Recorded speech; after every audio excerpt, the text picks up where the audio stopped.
Welcome to Paul Medical Systems. This is the GynBio Flexible HSG catheter. The catheter is used in hysterosalpingography or sonohistography procedures, HSG or SHG for short, which visualize the uterine cavity and fallopian tubes. The device has a dual lumen catheter with 2 channels.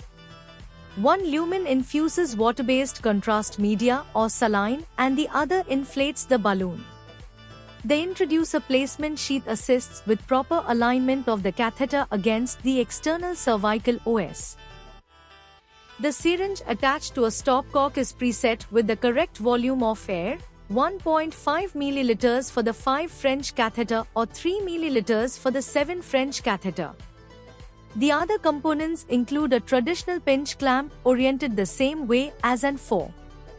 The junction is tested to ensure a leak-free connection and every balloon is tested for inflation and concentricity, ensuring a proper seal with the internal cervical OS and eliminating the need to prime the balloon.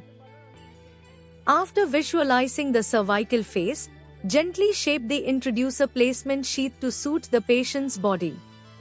Set the catheter and sheath against the external OS of the cervix. Once aligned, advance the catheter through the cervical canal and into the uterine cavity. Gently inflate the balloon to the preset volume and close the stopcock by rotating the white knob 90 degrees in either direction.